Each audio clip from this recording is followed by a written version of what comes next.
About 7 years ago, we started looking for a church to go to, and I was one of the de-churched.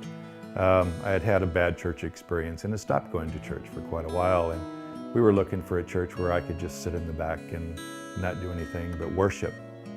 River Rock Church was a comfortable place for us to start going back to church.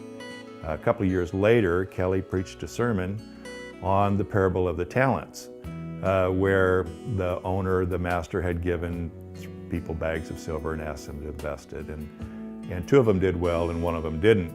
Well, as an illustration, Kelly asked for some volunteers to come up, and I was one of the volunteers, and he gave each of us $100.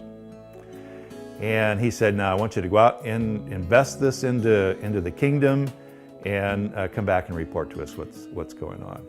Well, I was a little bit nervous about that, and I literally started carrying the $100 in my pocket because I wanted to be ready for God to show me what to do with this $100. And I started praying, Lord, this is your $100, and so show me what you want me to do with it, and if I could just be a part of whatever blessing this is going to be, I'd really like to do that. At the same time, my wife's sister, Helen, was praying for a chapel in their community in the Philippines. They had no chapel for worship. And so those two prayers met, and along with some others that got the vision of building a little church in the Philippines. A year later, we went back to the Grace Chapel dedication. It was great. There was about 50 people that showed up, and it was a big celebration, and they were very appreciative of that. Since then, that was in 2006, since then, lots of ministries have been started from there. A Christian radio program, lots of ministries of love, and 2 more churches have been built.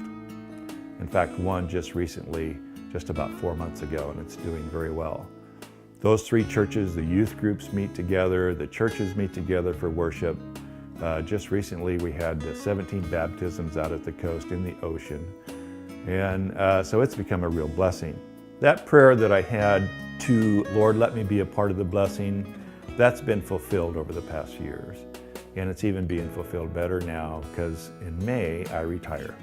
And my family and I are moving to the Philippines, and we're going to be a part of the River Rock church plants of 10 more churches there in the Philippines. So we're really excited about that. God's really blessing us.